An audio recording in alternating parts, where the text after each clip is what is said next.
எல்லாம் வந்து நமக்கு அசிங்கம் ஷார்ப் 9 o'clock. ஓகே. நான் ஒண்ணு கேக்குறேன், சேவியா? நீ என்ன கேட்க போறன்னு எனக்கு தெரியும். இதோ பார், இவ்வளவு காலமா நான் வளர்த்த நம்பிக்கை, லட்சியம் இதெல்லாம் உனக்காக விட்டு கொடுக்க முடியாது திவ்யா. அடி தடி ஜெயில், இதெல்லாம் தான் உன் கொள்கைனா அதை மாத்திக்கிறதுல தப்பு இல்ல. நான் உன்னை விரும்புறேன், அதுக்காக நீ சொல்றதுக்கெல்லாம் கட்டுப்பட முடியாது. நாளைக்கு ஒன்னு ஜெயில பார்க்க போறேனா இல்ல ஹாஸ்பிட்டல்ல பார்க்க போறேனான்னு பயந்து என்னால காலம் கடத்த முடியாது. நீ என்ன சொன்னாலும் சரி, நான் போகத்தான் போறேன். அப்ப என்ன விட்டுரு. நோ, விட முடியாது. உனக்கு நான் தான் முக்கியம்னா இந்த அடி தடி சண்டை எல்லாத்தையும் விட்டுடு.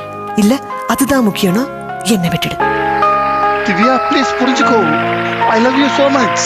நான் உன்னை ரொம்ப லவ் பண்றேன். என்னால உன்னை விட்டுட்டு போக முடியாது.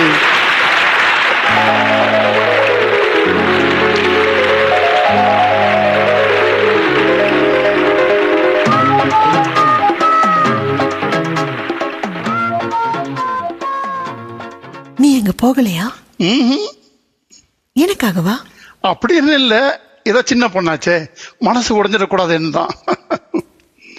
I love you. ஏய் நில்லு, ஐ லவ் யூ சொன்னா போதுமா? பின்ன உனக்காக நான் எவ்வளவு பெரிய தியாகம் பண்ணிட்டு வந்திருக்கேன்.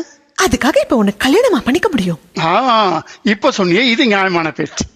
விளையாடுறியா? இல்லையே. எங்க அப்பாக்கு தெரிஞ்சா அவ்வளவுதான். சரி, தெரிய வேண்டாம். உனக்கு எல்லாமே விளையாட்டு தான். சத்தியமா விளையாடல. உன்னை கல்யாணம் பண்ணிக்க ஆசைப்படுறேன். வாழ்நாள் பூரா உன் கூட இருக்க ஆசைப்படுறேன். ஆனா அப்பா அம்மா. உனக்கு என்ன பிடிச்சிருக்கு, எனக்கு ஒன்ன பிடிச்சிருக்கு. இதுக்கு மேல என்ன வேணும்? இருந்தாலும் அப்பா அம்மாவை கேட்காம. இப்போ உங்க அப்பா அம்மாவை கேட்கணும், அவ்வளவுதானே? மிஸ்டர் சந்திரமௌலி, கத்தாத, வாய மூடு. அப்போ நாளைக்கு காலையில 10 மணிக்கு ரிஜிஸ்டர் ஆபீஸ்ல என்னை கல்யாணம் பண்ணிக்கோ. நாளைக்கே வா. எஸ். என்னால முடியாது. அப்ப நான் அவரையா கேக்குறேன். மிஸ்டர் சந்திரமௌலி, ஐயோ ப்ளீஸ், எழுந்திருக்க போறாங்க. அப்ப ஒத்துக்கோ. நாளைக்கு காலையில 10 மணிக்கு நீ வரலன்னா நீ என்னைய விரும்பலன்னு அர்த்தம். என்ன சொல்ற? Okay bye. நாளைக்கு காலையில 10 மணிக்கு ரிஜிஸ்டர் ஆபீஸ்ல நம்ம கல்யாணம் பண்ணிக்கிறோம். சொல்றியா? ஓகே, 10 மணிக்கு ரிஜிஸ்டர் ஆபீஸ்ல மீட் பண்ணுவோம். பாய்.